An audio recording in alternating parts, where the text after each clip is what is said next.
relationships and family too.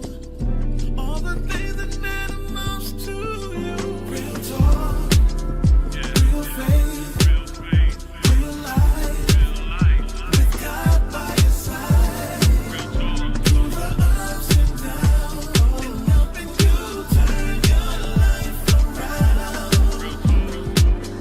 From the strongholds of every day to the blessings that come your way.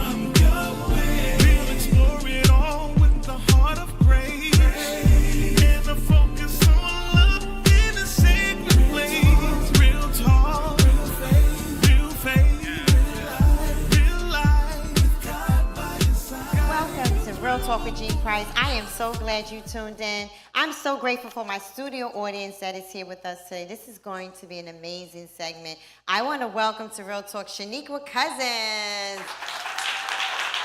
Wow. Shaniqua, thank you. Thank you so much for being on. This is going to be a special segment because today we're going to be talking about friendship. And we're going to dive into some other things that you do, so she's amazing. Wait to hear her resume, so to speak. But the reason why I thought friendship was such a special topic to talk about, because it's sometimes the very thing that's challenged so much. People say, you know what, I can count how many friends I have on one hand. I really can, I can.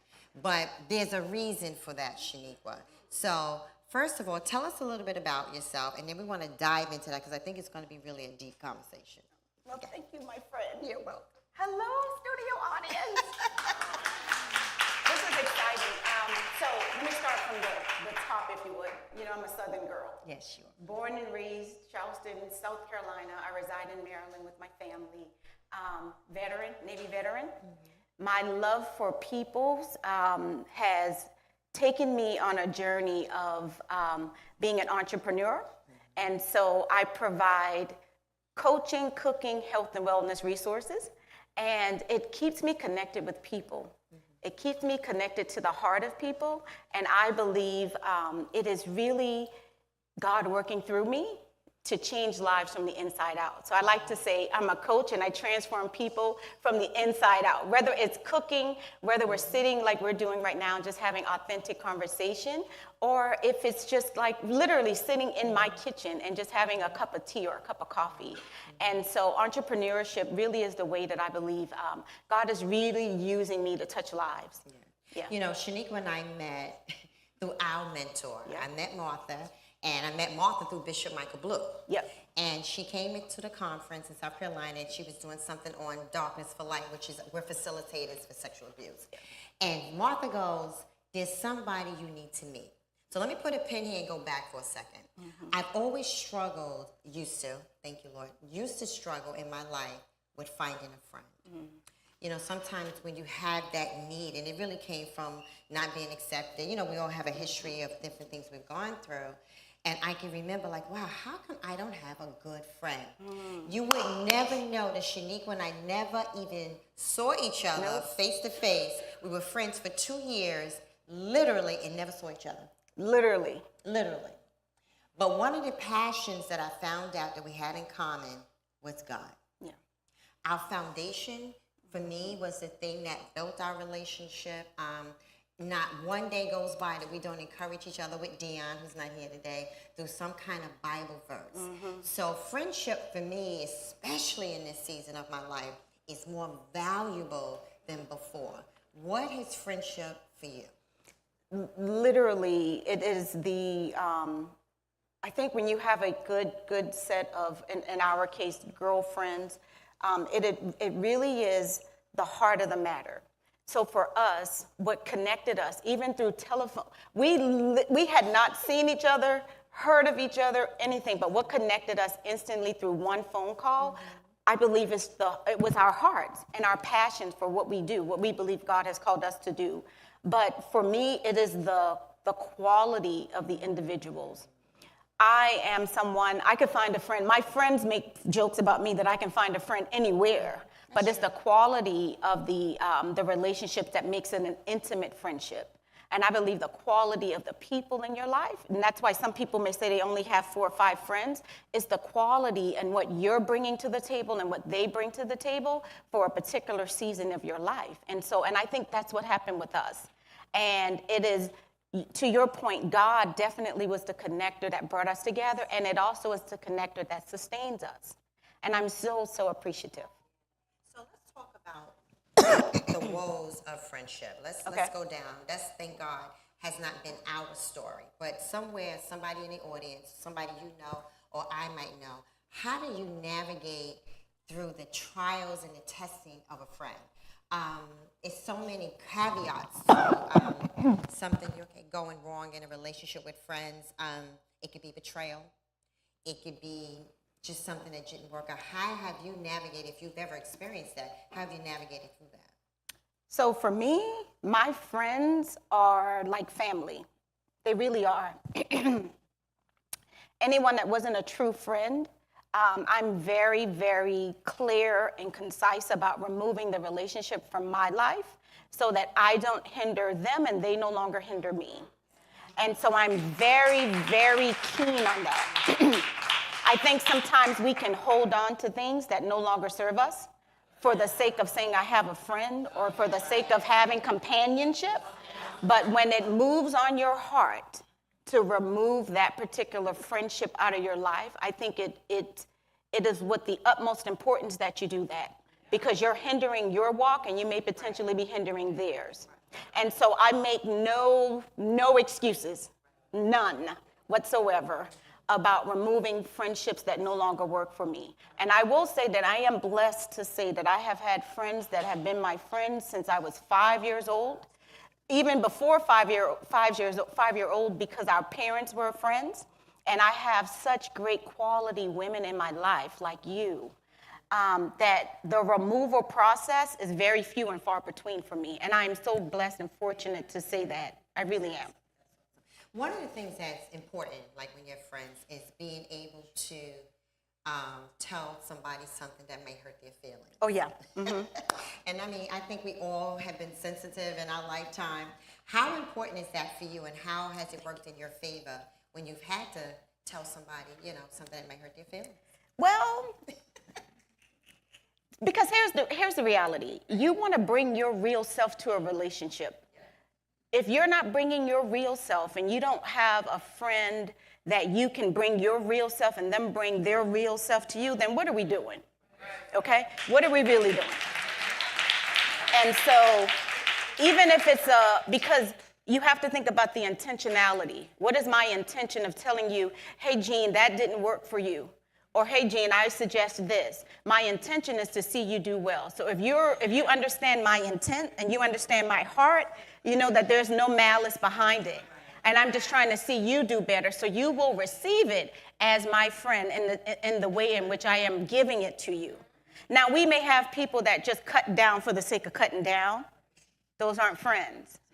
Those aren't friends. And so I believe you meet people where you are.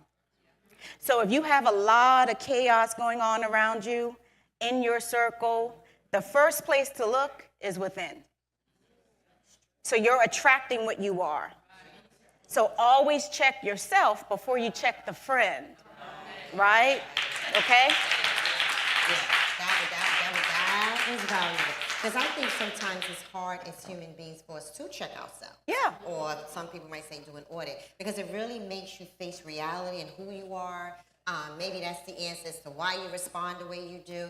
I think that is a hard reality sometimes. Because I think we can all be stubborn if we wanted to. Yeah. But when you really want to see who you really are, you'll open up the pages, you'll take a good look, you'll read it and say, wow, that's me. Yes. But what do you do in the reality when you finally see it? What have you done in your life? You have to act. So I'm a coach, right? And I like to tell clients, everyone is eager because it's Monday coming and I got a workout starting Monday, right? I got to get a new gym bag, new sneakers, got to get the new outfit, all of that. And they haven't cleared the clutter, though. They added on new things before they cleared the clutter. So I like to tell clients, you got to clear the clutter first before you can begin a new thing. And so when you look in the mirror and you see that something is saying, hey, girlfriend, check yourself, act now. Not Monday, Act now. Clear the clutter, and so you can get to where you ultimately want to be. So I like to tell clients also, don't add in new furniture without taking out the old. Don't add on new friendships if we haven't gotten the foundation of this other friendship underway. And more importantly, don't add on friendships if you haven't done the work within yourself. It all starts with us. It all starts with you. And here's the reality. It is so convenient and easy to place blame on other people for what we don't have, what we could have had, what we should have done, what we would have done. If only you weren't holding me back from my greatness. It's so easy to do that. It's courageous to show up in relationships and friendships as your authentic self, because you'll spark something within that person too. People look for people to be authentic. We're waiting for people to just be themselves and just show up because it sparks something on the inside of us, you know? So everywhere you go, be you. That's just it. Be you. Mm-hmm. Well, listen, we're going to take a commercial break, and we'll be right back with more with Shaniqua Cousins talking about the foundation of a friend. We'll be right back. Let me sing. It's your love that covers me, and you've got me under your wings. So I'll keep holding on to you. I'll keep holding on to you. You said you'll never leave me if I keep my eyes on you. I know you'll carry me through everything that I go through for the rest of my days. I know you will hold on to me. Yeah. Heart of grace, and the focus on love in a sacred place. Real talk, real faith, real life. God by your side, guiding you through ups and downs. Welcome back to Real Talk with Jean Price.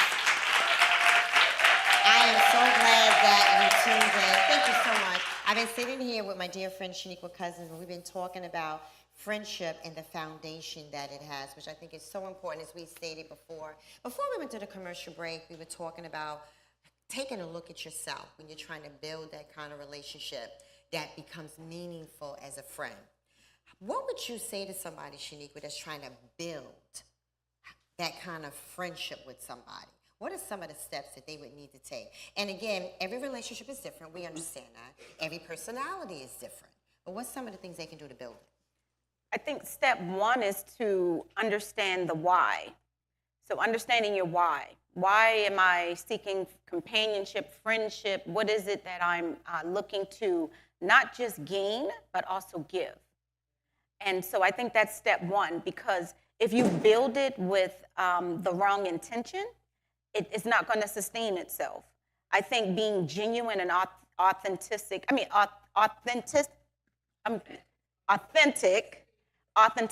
thank you, is so important. Like, you have to lead with that. So understand your why. What am I looking for? What am I seeking?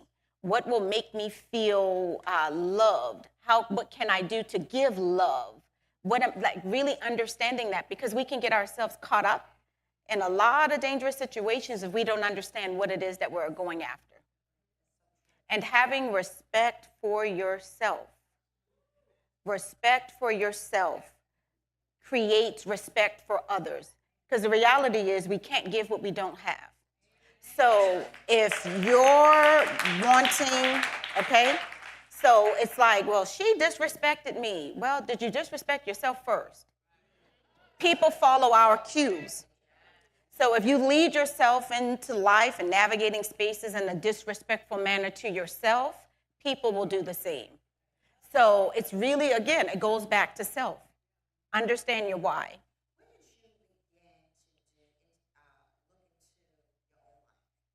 And do your own personal audit?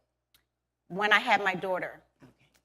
So I got married at 21. I had my daughter at 25. And it literally, and I know this is going to sound cliche, but it was looking at another little black girl and thinking about all that I wanted her to see as her mother, who I wanted her to see me as, a woman that loved the Lord, a woman that was living on purpose, a woman that, had respect and admiration for herself, a woman that had found worth and value. And it really was, that was pivotal for me, because I wanted her to be able to not just look out in the world and see women that looked like her and women that she admired. I wanted her to see that in her home first. And that was the change for me at 25 years old. Now here at 45 years old, I feel great. I really do. I feel great. I feel like I took the time to do the work, years of work. And now I feel like I am living truly my authentic life. And it was the moment that I understood worth and value. About that. I think before I understood worth and value, I was just giving things away that didn't belong to other people. They didn't deserve it. They hadn't put in the work for it. They didn't even qualify, right? And so I was just giving pieces of me to people that really didn't deserve it. The moment I found out, through the Word of God, through doing work on myself, through looking in my little baby girl's eye, I found worth and value, everything changed, Jean. Everything changed. I think when a woman finds her worth and value, she's unstoppable. She's unstoppable. That's how I feel. I really do.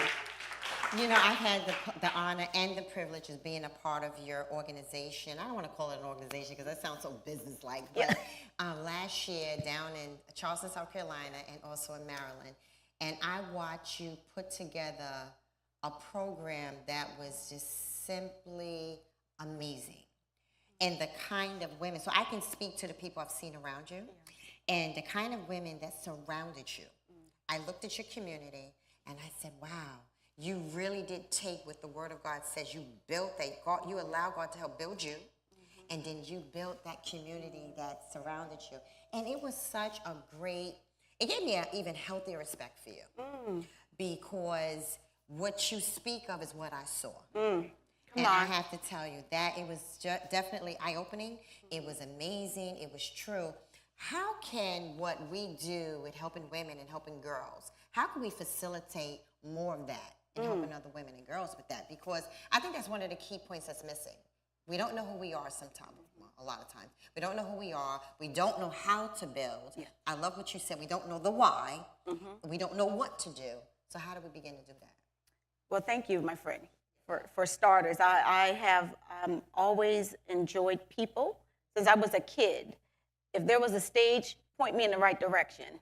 And point me in that direction, because I felt the impact of just bringing joy and love, what that does in a room, right?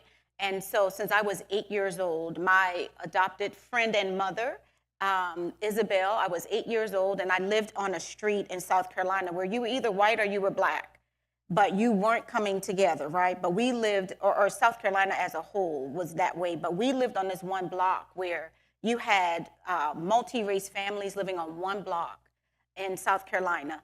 Pivotal for me, because at 8 years old, she is a 35-year-old white woman. I'm an 8-year-old little black girl in South Carolina, and we instantly became friends, and we're still friends to this day. And I share that story with you because she was able to come into my world, and I came into hers. And that was the start of what different friendships looked like for me. And so, unlike a lot of my friends that were from South Carolina, and even my sisters and my family, I didn't have to undo what it meant to be around people that didn't look like me, didn't talk like me, didn't eat guacamole, for the first time. I didn't have to undo that as an adult, because I have always been in a place where people were different.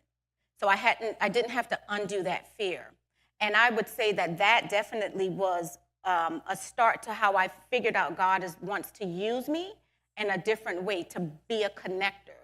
So I had to have those experiences. And so I share that with you to say that sometimes it may not be in your circle. It may be outside of your circle, and you may have to open yourself up to the possibility that friendships can look different. People can look different. And when you open yourself up to that, you have the breadth and depth to connect with people. And so I guess that's really what I'm saying. I've always enjoyed challenging myself in that way. You have to challenge the norms and be around things that make you uncomfortable. So what do you say to somebody that had a friendship, there was some pain in that relationship, whatever that happened with them as friends? What would you say to them today? Because having a friend sometimes is a risk, right? Yeah. It's a trust factor. I'm talking about, your girlfriends, you do whatever. But I'm saying, what do you say to that person that doesn't want to be a friend anymore? Because I believe that a lot of times things are built and framed on pain. Yeah. How do we help people navigate that pain? Because friendship is a great thing to have if you can once get through that pain. Yeah. I will say just really honestly, you can hold on to the pain or you can release it and gain something different. So we can hold on to pain because it gives us we can become self-righteous. You hurt me, so I'm going to hold on to this. And so, but what you're doing unconsciously is all you're doing is adding more. You're adding more to the narrative. You're adding more to the why and she did and he did. And so you can hold on to the pain and that doesn't disqualify or devalue the fact that it did happen to you, but it does say that you no longer want to move on. You're holding yourself up. So if you do want to move on, you will act accordingly. I believe we act according to what we believe. So if you believe that everyone will cause you pain, then you're going to hold on to it and you're going to act accordingly. If you believe that that was a season of my life, I release it, and you believe in God and he's going to do whatever it is that he needs to do with that narrative, I'm moving on. I'm free. That doesn't hold me. It doesn't define me. It doesn't make me any less of a person because someone decided to hurt me. It doesn't disqualify me, right? They made a decision that impacted you. Now you can make a decision to impact yourself, and we move on. I have been hurt numerous times, and I just told you recently about a friendship that I had. Close friend. I'm talking close. Didn't even see it coming. And what I was able to do was to remove the pain from my life. It took a few days. I called you up. It took literally, it took days to get myself together because I couldn't believe the narrative, the thing, the violation. But I believe in God too much to stay stuck on a friendship. Someone that decorated themselves and made themselves look like something, put on the perfume, the earrings, everything, and presented herself like a friend. And she wasn't. So what I had to do was believe what she did, and I had to move on. Yeah. Why would I stay stuck in the situation?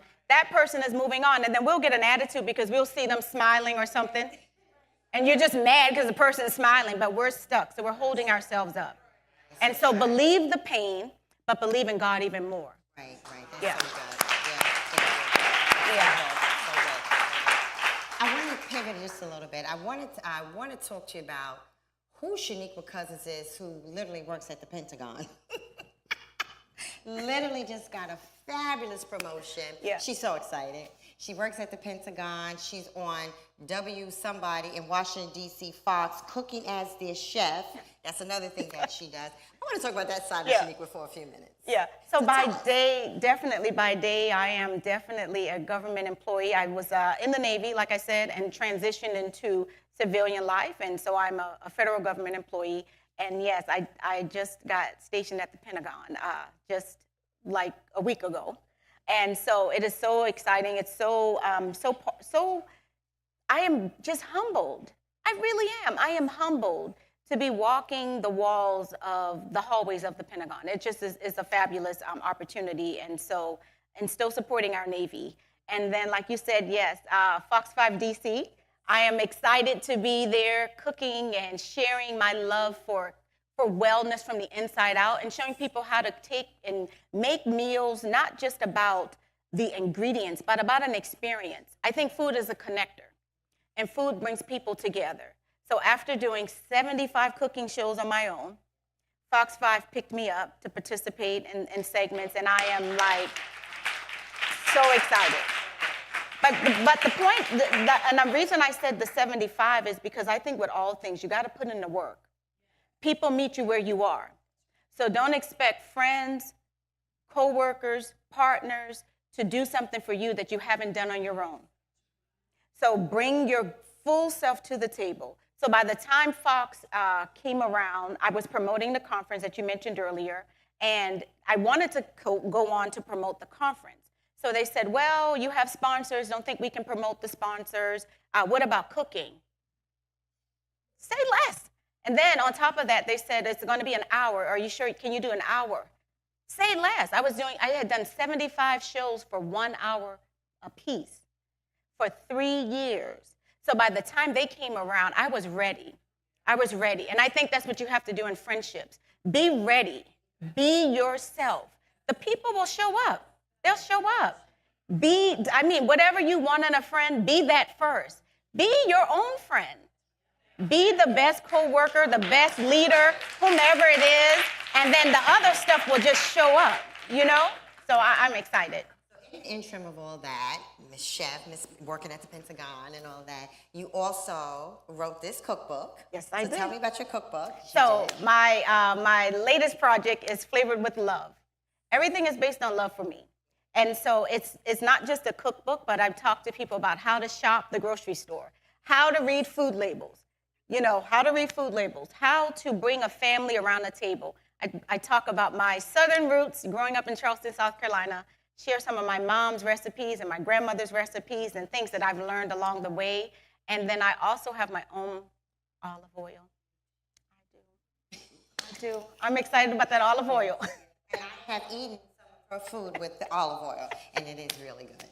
Thank you. And it's beautiful because guess what? Somebody's going home today with her cookbook and olive oil. And the olive oil. So I don't know who it's going to be, but somebody's going home today with it. Right here.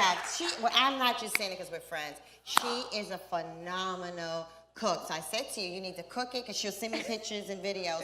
Can you just box it up, put a little ice in the box, just send it up to New York? Phenomenal cook. You have made so many great strides in life. And I know the greatest one of all is your daughter. Yeah. Tell us a little bit about Jada. I love her personality. She is herself.